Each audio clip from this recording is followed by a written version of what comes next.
On April 15, 1912, at 2:20 a.m., what was deemed one of the most luxurious and safe ships ever built hit an iceberg and sank off the coast of Newfoundland, taking more than 1,500 lives.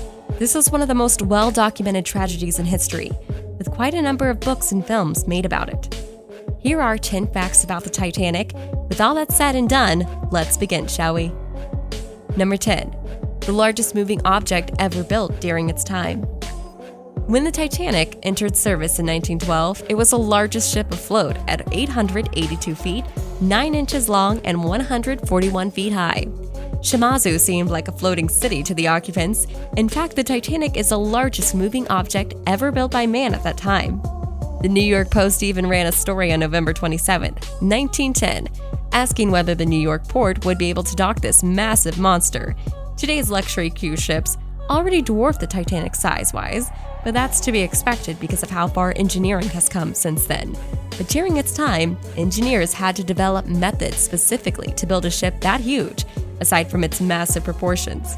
The Titanic is also famous for its unmistakable profile, primarily the 4 massive exhaust stacks right on top of the ship.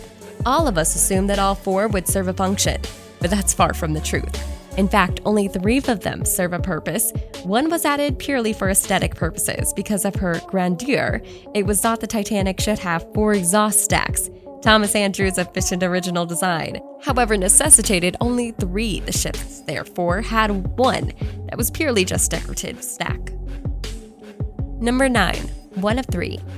Because of her size and the new equipment required to build her, it would have been too expensive to build a Titanic alone. Instead, she was built alongside 2 sister ships, both of which also had eventful lifetimes. Construction of the RMS Olympic began first, and the ship was launched on the 20th of September 1910. For the next 12 months, the fractionally smaller Olympic was the largest liner in the world, until her bigger, more beautiful sister was built. It can be said that the Olympic was the dry run for the Titanic. Less of the attention to detail applied to the aesthetic of Titanic was used on the Olympic after the former sank. However, improvements included lifeboats for all, and in October 1912, the installation of a watertight inner skin.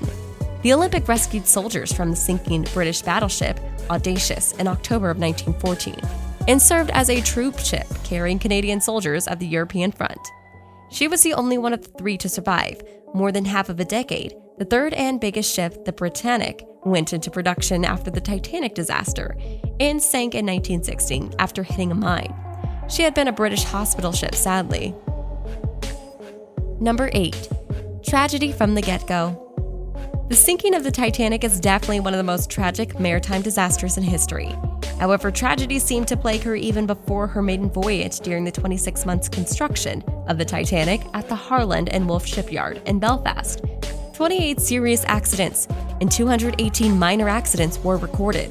At the time when work on her finished, 8 workers had already lost their lives. This was a smaller number than expected for the time, which was 1 death for every $100,000 spent, as Titanic cost $1.5 million to build. Bidding deaths could have been anticipated. This just goes to show how safe working conditions weren't actually a priority back then. The Titanic was claiming lives up to the day it's launched. A 43-year-old shipwright, James Dobbin, was actually killed on the day of the Titanic's launch on the 31st of May, 1911. An estimated 10,000 people watched as the massive ship slid from the yard into the River Lagoon Diamond, was crushed during the process of removing the timber stays which had been holding the ship upright. Number 7. The richest man in the world sank with her.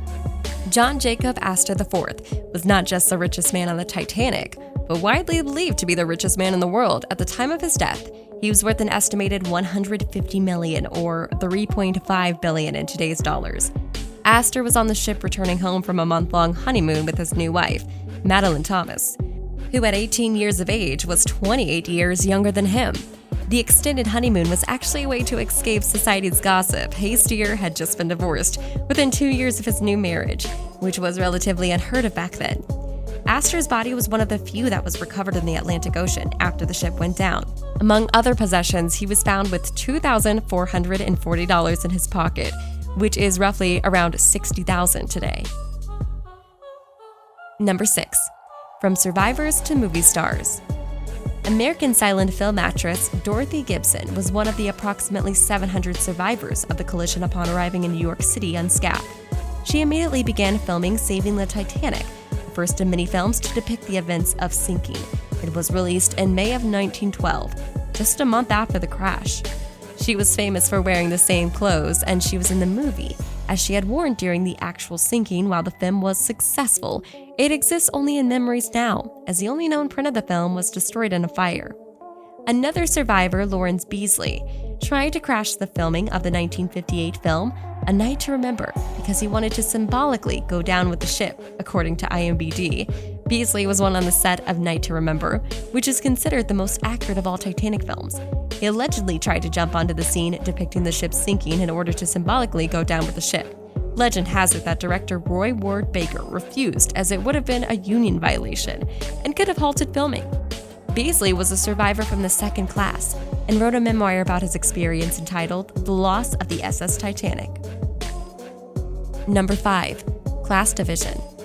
The Titanic has formerly been known to the most luxurious cruise ships of the time, and with good reason. The interior of the Titanic was mounted after the Ritz Hotel, with first-class cabins finished in the Empire style, aiming to convey the aurora of a floating hotel. It was intended for passengers to forget they were on board a ship and feel as though they were in the hull of a great house, on shore, the booziest of the booze. You know what I'm saying. Hell, unless you were riding third class, because then the same couldn't be said. Don't get me wrong, by all accounts, the third-class section of the Titanic was miles ahead when it comes to comfort, when compared to those of an average ship, but it was still pretty rough. The total number of third-class passengers ranged from 700 to 1,000, and they all had to share 2 bathtubs. Number 4. Dress in drag or die. It has long been rumored that a few men dressed up as women to get a spot on a lifeboat, with the whole women and children first mentality. It seems that a few enterprising men took a full advantage of it. Check one cross-dressing rumor even ended up in a divorce. Dickinson and Helen Bishop were granted a divorce in 1916. 4 years later, after Titanic went down, Helen claimed that her husband was cruel and a drunk, but the relationship was also plagued by rumors that Dickens didn't dress up as a woman in order to escape the ship. In his official testimony during the U.S. Senate inquiry reading on the Titanic, he claimed there had been no official order allowing women and children to get on lifeboats. Bishop's not the only man to have been accused of disguising himself as a woman. Jay Bruce, May William Carter, and William T. Salopa were all dogged by the same rumors throughout their life. Number 3. Surviving the Two Sisters. Depending on how you look at it, stewardess and nurse Violet Jessop is the luckiest or unluckiest woman alive. She survived the sinking above the Titanic again, its sister ship, the Britannic. Jessop was just 25 when she survived the sinking of the Titanic, where she worked as one of the ship's nurses. Her superiors instructed her to get into a lifeboat, while the ship was going down to show women that the boats were safe. She survived the sinking without even a scratch on her. After surviving such a tragedy, lesser man would probably have developed a phobia of ships, but not Jessop, undeterred by this maritime tragedy. Jessop began working on the Britannica, also deadly Titanic too. By the media, in hindsight, probably not the best nickname while fulfilling her duties as a hospital ship. The Britannic came across a mine that had been planted by a German U-boat in 1916. The ship also happened to sink, and Jessop escaped again, but this time she wasn't quite as lucky. She ended up suffering a serious head injury that would affect her whole life. Now it's time for today's best pick. Today's best pick is a fact about the Titanic that took decades before being generally known. What is the fact? Well, let's find out next with number 2. Split in half. People have known the exact location where the Titanic sank since, the day it sank. But did you know that it took 7 decades before the actual wreck was found? The Titanic recognized 3,700 meters below the surface of the Atlantic. It wasn't discovered until 1985, at which time it was confirmed that the boat had split into two, the task of finding. The Titanic was very daunting, which included a military operation to survey the remains of some nuclear submarines, led by Robert Ballard. The two halves of the doomed ship were found a third of a mile apart. Its content spilled out of an area of 15 square miles. Many areas of the ship remain unexplored, as they're inaccessible to underwater vehicles, while the ship itself is too fragile to be brought to the surface. Innumerable smaller parts and objects have been salvaged, many including a section of the halls and the Luxor Hotel on the Las Vegas Strip. But before we move on, do me a favor. My analytics show that only about 15 of you are watching are actually subscribed. Come on guys, what's up with that? Can you guys please hit the subscribe button? You guys watch my videos every day anyway, so you might as well subscribe and keep up to date with every video we put out. Number 1. Binoculars could have prevented the disaster. We all know that the reason why the Titanic sank was because it hit a huge iceberg. What you probably didn't know is that the ship's lookouts had to rely on their eyesight alone because the ship's only pair of binoculars were locked inside a cabinet that no one could find the key to. The ship's lookouts, Frederick Fleet and Reginald Lee, didn't have access to binoculars during the journey and therefore couldn't see very far.